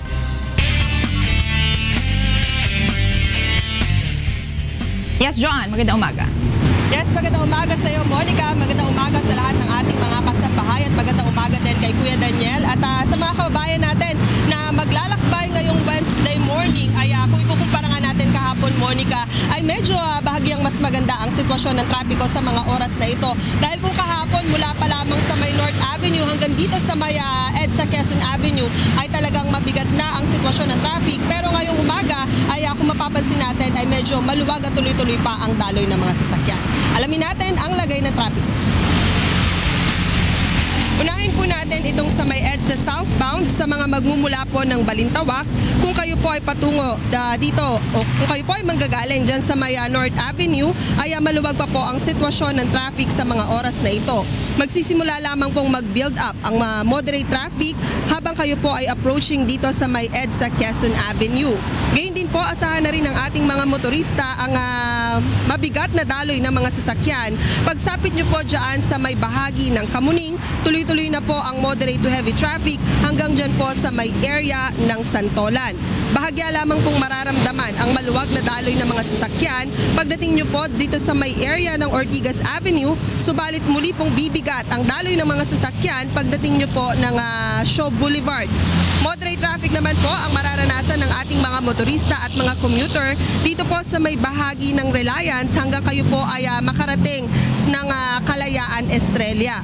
Samantala, ang malaking bahagi naman po ng EDSA northbound, magiging light to moderate po ang daloy ng mga sasakyan, liban na lamang po sa may area ng FB Harrison, dito po sa may Taft Avenue, gayon din po sa may area ng Magallanes hanggang Buendia. Kaya naman para po sa ating mga kasangbahay na babiyahe na po sa mga oras na ito, ay medyo asahan na po natin ang mabigat na daloy ng mga sasakyan sa mga nabanggit na area po na yan. Asahan lamang po ang light traffic situation pagdating nyo po sa may bahagi ng Bonnie Pioneer hanggang sa may Ortigas Avenue. Moderate to heavy traffic naman po ang mararanasan ng ating mga motorista pagdating nyo po dyan sa may area ng White Plains, Connecticut northbound. Subalit pagsapit nyo po ng Cubao Main Avenue ay magiging maluwag at tuloy-tuloy na po ang daloy ng mga sasakyan. Tuloy-tuloy na po yan hanggang kayo po ay makarating ng Balintawak northbound. Samantala, puntahan naman natin ang ating live traffic point dito po sa may Recto Avenue, Manila.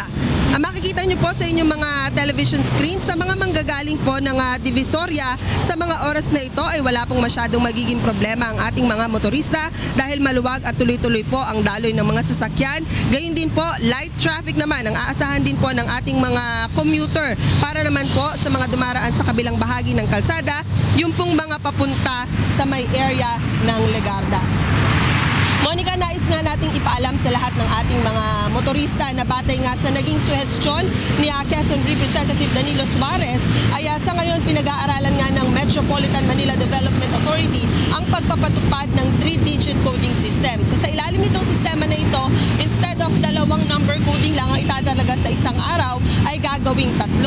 Ito ay layo nito na mapaluwag ang sitwasyon ng trapiko ngayong holiday season. Pero ayon nga sa Metropolitan Manila Development Authority ay kinakailangan muna nilang ikonsulta ipinakita ito sa Metro Manila Council, gayon din sa kapulungan ng Interagency Council. So nililinaw lang natin sa lahat ng ating mga kasambahay na ito ay pag-aaralan pa ng Metropolitan Manila Development Authority. At dahil ngayon nga ay araw ng Miyerkules, ating ipinapaalala sa lahat ng ating mga motorista na bawal po sa mga lansangan ang mga sasakyang may plakang nagtatapos sa 5 at 6 simula ngayong alas 7 ng umaga hanggang mamaya pong alas 8 ng gabi.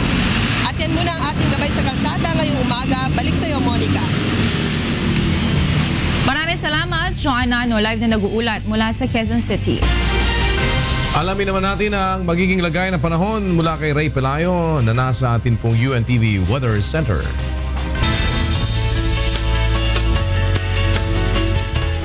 Yes, Ray. Good morning. Good morning po, Kuya Daniel, sa ating mga kasambahay.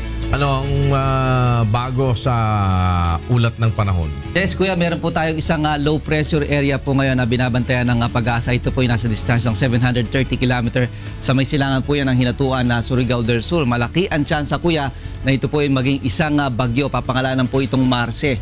At base po dun sa simulation nitong Windy TV, at sinasabi na rin po ng Pag-asa na ito po ay didikit sa may area ng Mindanao sa mga susunod na araw at ito ay dadaan dito sa may northern Mindanao at dadaan sa Visayas at lalabas dito sa may northern part ng Palawan at pupunta na po sa may West Philippine Sea. Magkakaroon po ng mga pag-ulan sa mga dadaanan ito sa mga susunod na araw. Within 24 hours ay posible pong maging bagyo ito pong low pressure area na ito, Kuya. Lumalamig na ba ngayon? Ngayon, kaninang alas 6, Kuya, nasa 22.4 degrees Celsius ang temperature po natin. Hindi pa rin masyado. Ano? Mainit pa rin. Mainit pa rin. Kumusta ang nasagap mo sa Japan? Sa Japan, Kuya, maganda po dahil yung kahapon po, immediately after nung quake, talagang maganda po yung sistema nila, Kuya, dahil sa TV nag-appear kaagad yung kanilang pinaka warning dun sa kanilang kung yung may tsunami, ganun po. Kung makikita po natin dito sa screen, Kuya, ayan, lagad po lalabas kung yung area po na yon ay ito yung naka-red na ito ay warning, tsunami warning, at yung naka-yellow naman ay meron silang tsunami advisory. Ibig sabihin, sa area na ito mas mataas, maaaring mabot ng 3 meters yung kanila pong yung wave na posibleng umabot dito sa may area nito, Kuya. Sa Fukushima particular, dito sa may area, which is mas malapit sa epicenter po nung 7.4 magnitude na lindol, Kuya. Mabilis yung ano nila. Yan yung emergency warning system nila. Na Yes, Kuya. Sa Japan. Naka-incorporate na yan kasi doon sa digital ng television. So, yan ang isang part nung digitalization na dapat dito sa atin meron din ganyan. Hopefully. Na pagka halimbawa may mga warning na dapat na maibigay habang nanonood kang ganyan na, biglang magpa-flash. lalabas yung mga warning na yun. Emergency warning na sa lahat ng mga lahat ng mga television. Kaya nilang i-override, Kuya, kung yung stasyon nila, pwede nilang yung ibang stasyon, pwede nilang i-override yung kanila pong naipapasok yung warning system na yan. Galing. Sige, Ray, bigay mo sa amin ang kabuuang ulat ng panahon sa maghapon. Narito po ang magilagay ng panahon sa mga susunod na oras. Yung pinakadistansya nga po itong LPA, 730 km sa may silangan ng hinatuan, Surigao del Sur. At sa forecast po ng Pag-asa, yung area po ng Metro Manila at malaking bahagi ng Luzon, makakaranas po ng partly cloudy to cloudy skies. May mga chance na magkakaroon ng isolated rain showers and thunderstorms. Pero yung area po ng Bicol region ay makakaranas po ng mahina hanggang sa katamtamang mga pag-ulan. Sa Science Garden sa Quezon City, maaari pong umabot sa 33 degrees Celsius ang maximum temperature ngayong araw. 32 sa Tuiguegarao, gayon din po sa Puerto Princesa City sa Palawan. Sa Baguio naman po is 16 to 24 degrees Celsius. Makulimlim po ang buong Visayas at makakaranas po ng mahina hanggang sa katamtamang mga pag-ulan, lalo na po yung area po ng Samar at Leyte. Sa Iloilo City, 31 degrees Celsius ang posibleng maabot na temperatura ngayong araw sa Iloilo City. Sa Metro Cebu and Tacloban hanggang 30 degrees Celsius. Yung area po ng Mindanao, makulimlim din po at makakaranas ng light to moderate rains, lalo na po yung Caraga region. Sa Cagayan de Oro City, maaari pong mabot sa 31 degrees Celsius ang maximum temperature. Gayon din sa Metro Davao, pero sa Zamboanga City hanggang 30 degrees Celsius. Alamin po natin lagay ng panahon sa mga karatig bansa ng Pilipinas. Unahin na po natin sa may area ng Seoul, South Korea, kung saan maaari pong makitala ang negative 4 na temperature dyan at partly cloudy with rain showers and thunderstorms. Sa may area na po ng Tokyo ay maaari pong bumaba din sa 9 degrees Celsius ang temperatura. May mahinang mga pagulan wherein sa Taipei, Taiwan hanggang 22 degrees Celsius naman ang posible pong makita ng temperatura. Sa Beijing, China, negative 8 degrees Celsius ang posible pong ibagsak na temperatura dyan. Samantalang sa Hong Kong hanggang 22. At sa may area po ng Bangkok, Thailand, meron po diyang rain showers and thunderstorms hanggang 34 degrees Celsius naman po ang temperatura. Sa Vietnam, 28 to 33 degrees Celsius dahil na po sa may area ng Hanoi kung saan makakaranas ng mahinang mga pag-ulan. Sa Kuala Lumpur, Malaysia, 33 degrees Celsius ang posible pong makita ng temperatura with rain showers and thunderstorms. Halos ganyan din po ang magiging panahon sa may area po ng Singapore. Sa Jakarta, Indonesia, hanggang 32 degrees Celsius with rain showers and thunderstorms. Samantala, ang atin pong sunrise, 6:01 a.m. atin naman pong sunset, 5:24 p.m. Yan ang ating ulat panahon. Mula naman po tumaraw, huwag natin kalilimutang pasalamatan ang Diyos na lumala. Balik po sa Indian. Maraming salamat, Ray Pelayo mula sa ating UNTV Weather Center. Balita naman sa iba't ibang panig ng bansa, hatid sa atin ni Victor Gosare, mga balitang prom day. Mayang buntag, Victor. Mayang buntag, Kuya Daniel, o gani ang detalye sa atong mga balitang prom day. Magsugod na karong adlaw ang 4-day educational tour sa Malaysia sa pipila ka kabatan-unan nga gikan sa Sulu. Tumong sa paglibot kanila sa Malaysia nga iladong predominantly Muslim society ang madasig ang bag-ong henerasyon nga padayon nga iduso ang kalinaw sa nasod ilabi na sa Mindanao. Si Dante Amento alang sa maong balita. Abordo na C-130 plane del Philippine Air Force yaanda ayer el 50 Escuido Jóvenes desde Nasulu por na país de Malaysia para na 4-dia tour edukatibo kaya dale el AFP Western Mindanao Kuman. Ay prinsipia este día hasta sábado. Junto también con nila el cuantos gente del AFP Westmencom, National Youth Commission e Departamento de Educación. Fuera con el butchada na mga conocido lugar o landmark na Malaysia, tiene también team building activities y lecture asigon na tradisyon del mga Malasyo. Objeto del tour educativo que puede revelar el mga jóvenes Muslim naon mayormente susidad de Muslim o país igual con el Malaysia. Napaka-importante po na mag-participate sila kasi sila po yung isang mga tao, mga representative na pwede po mag-convey ng goodwill, message of goodwill po sa ibang mga tao sa buong Pilipinas. So it's not just Mindanao. Quiere también el AFP que hay motiva el mga participante que hay queda promotor de paz en contra de terrorismo y otro pa. Gusto ko talagang mangyari is ibahin yung perception ng iba na ang taga-Sulu ay hindi lamang tungkol sa gera.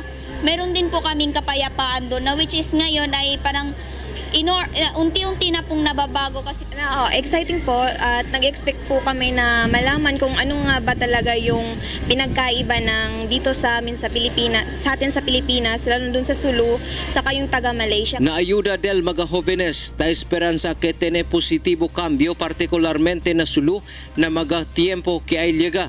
Conocido el Sulu, hindi lang na Pilipinas kundi maski na otro mga país como desorden e territorio del mga mal grupo. Dante Amento, UNE TV Noticias y Rescate, Ciudad de Zamboanga. Tulok ang magtutungha sa Minglanilla, Cebu nga adunay kabilingan sa lawas ang pasilungan human makadaog sa gilambigitan nga international competition sa Korea. Aniya ang report ni Gladys Tuabi. Wala mahimong babag ang kabilingan sa lawas sa mga tinunan gikan sa Lipata National High School Special Education Center. Aron maipadayag ang ilahang mga abilidad sa 14th International Handicraft Competition sa Korea. Sama sa 24 anyos nga si Grace Escropulo nga usa sa mga midaog sa painting category sa kompetisyon. Sa ako kay apel ko nga na apel ko ani nga makaadto Korea kay Kwansod ba yan yung once in a lifetime?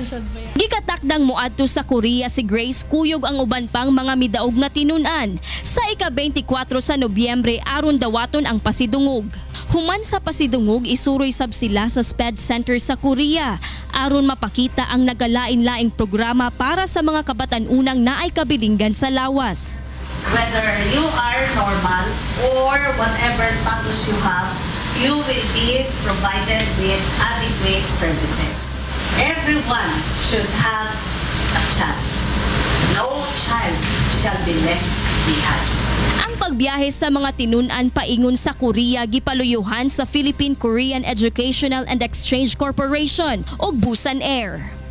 Gladys Tuwabi, UNTV News and Rescue, Cebu. O kana ang kinatibukan sa atong mga balitang prom di karong buntag. Gikan diya sa Davao City, balik diya sa kauluhan, Kuya Daniel. Daghang salamat, Victor Cosare. Sa labas naman ng bansa, narito ang ating kasama si Angela Lagunsan. Go ahead, Angel. Thank you, Kuya. These are the news abroad. Japan Prime Minister Shinzo Abe says government to move swiftly to respond to any emergencies after a powerful earthquake hit northern Japan yesterday and briefly disrupts nuclear cooling at Fukushima power plant. From Japan, Ryuji Sasaki will give us the details. 女川の各原子力発電所に異常はないとの報告を受けております。福島県の沿岸部にマグニチュード 7.4 の地震が起こり、午前5時に一時的な避難指示があり、津波警戒も出された後、これが日本の内閣官房長官菅義偉氏の保証である。地震の後、1メートルの津波は福島の付近に観測されたが、どの原発にも他の故障はないと確認されたが、ある地域では停電していた。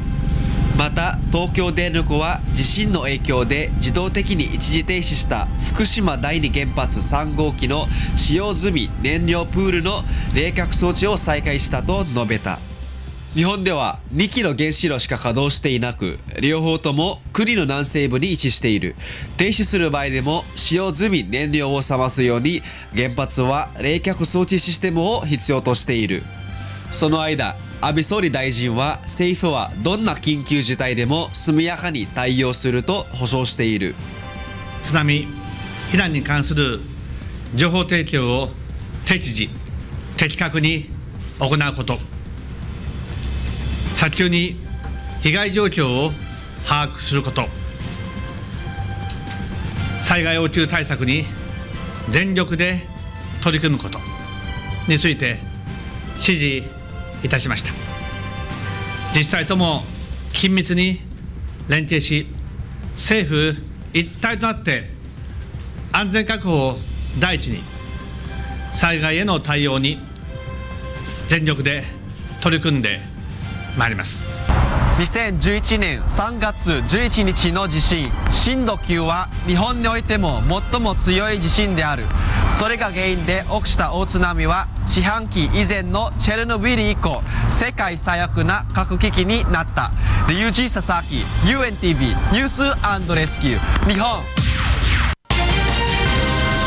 Spanish police have arrested the suspected financial mastermind behind a corruption scheme at Brazil's semi-public oil company Petrobras. The accused, named only as RTD, is under investigation in Brazil for money laundering related to a 14 million euro bribe. Petrobras is Brazil's biggest ever corruption case, implicating dozens of politicians and businessmen in allegations of bribes and political kickbacks. This is the first arrest in Spain in connection with Operation Car Wash. The corruption probe has identified billions of reais in bribes linked to contracts at state-run enterprises and federal ministries. In other news, masked men in Hong Kong robbed 81 gold bars worth more than 20 million Hong Kong dollars from a delivery van. Police say the van carried 258 gold bars from Sha Tau Kok to a street in the neighborhood of Fan Ling. 3 masked robbers got off from a car and committed the crime when the driver was transferring gold bars into a cart. The robbers used wielding blades and subdued the van driver with pepper spray. They then jumped into another white 7-seater vehicle to escape. Hong Kong police have listed 5 suspects as wanted in relation to the said incident. And those are the news abroad. Back to you, Kuya. Thank you, Angela.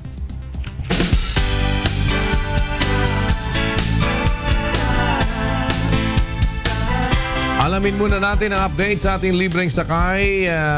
Nandyan po si Melvin Arbo live. Melvin, saan ka na? Yes, Kuya! Good morning po sa inyo at good morning po sa ating mga kasangbahay all over the world. Kuya, tayo po ngayon ay nandito na sa may flyover ng Ayala.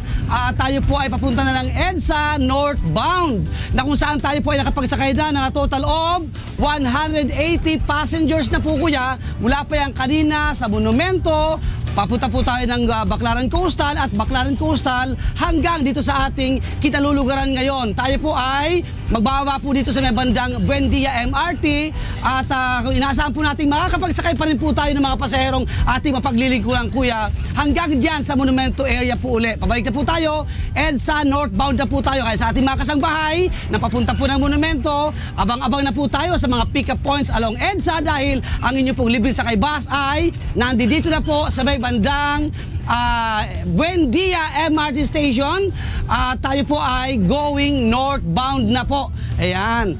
At abang-abang na po tayo. Kanina, kuya, ay nakapagdulot din tayo ng libreng pandesal sa ating mga pasahero. Meron din pong ilang pasahero pong nagkape dahil kanina po ilalok po natin sila ng kape ay nakapagkape na raw po sila.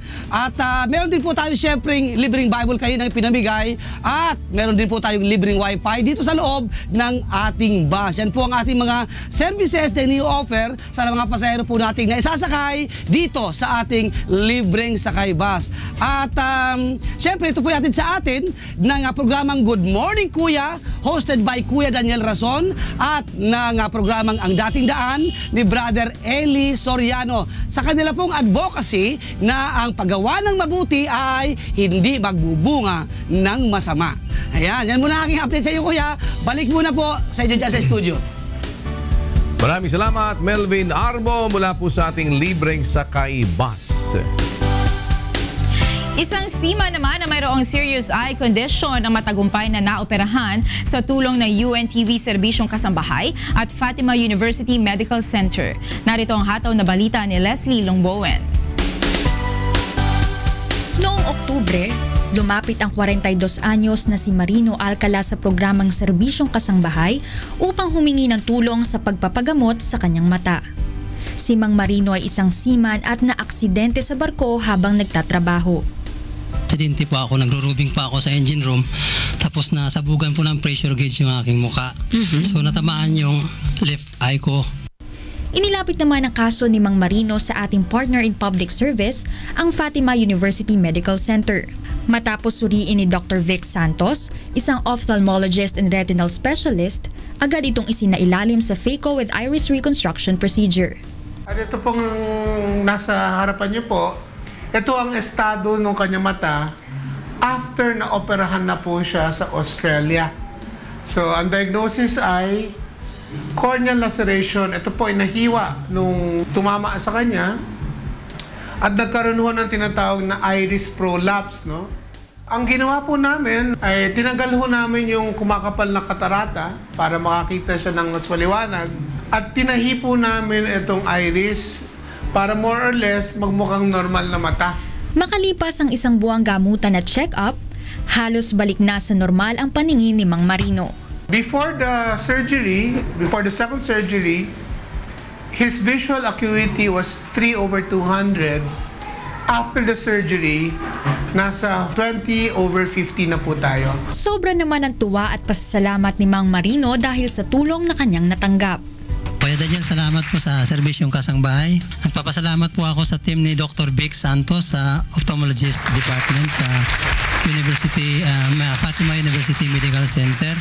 Kung lulubin po, sabi ni Doc Vic ay pwede na po ako, baka by December pwede na ako mag-fit to work. Leslie Longbowen para sa Serbisyong Kasangbahay.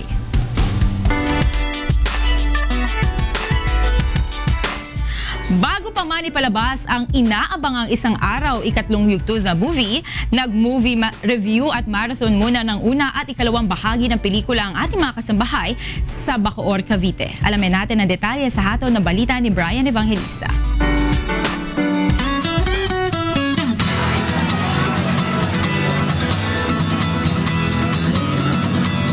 Maaga pa lang ay nakapila na ang mahigit sa 3,000 nating mga kababayan sa labas ng Bacoor City Strike Gymnasium para sa back-to-back showing ng Isang Araw the Movie Parts 1 and 2. Pabata man o matanda, aliw sa panonood ng pelikula na hitik sa comedy, action at drama scenes. At highlight ang mapupulot ng mga mabubuting aral sa buhay. Tandaan mo, ang tagumpay ng masama, sandali lang. Ay, maganda po. Maraming natutunan. Patawad sa kapwa. Yung aral din ng Diyos.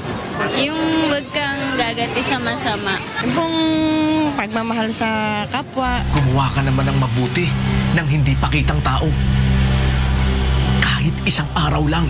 Tampok sa una at ikalawang bahagi ng pelikula ang panimula ng istorya na pinagbibidahan ng karakter na ginagampanan ni Kuya Daniel Razon na si Daniel Baltasar.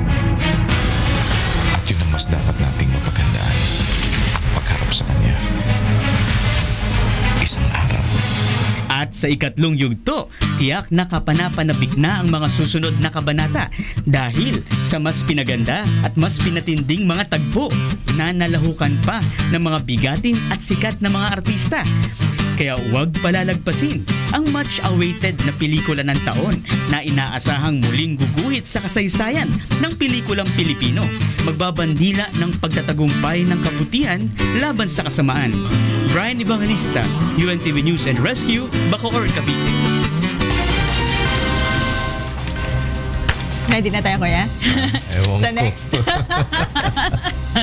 Mapapasawak na naman kami ulit sa maaksyong mga eksena. Alright, para po sa iba pang mahataw na balita, bumisita lamang sa aming website ang untvweb.com. Yan po ang mga mahataw na balita ngayong araw ng Miyerkules, November 23, 2016. Susunod na po, programang Bawal ang Pikon, Get It Straight with Daniel Razon. La la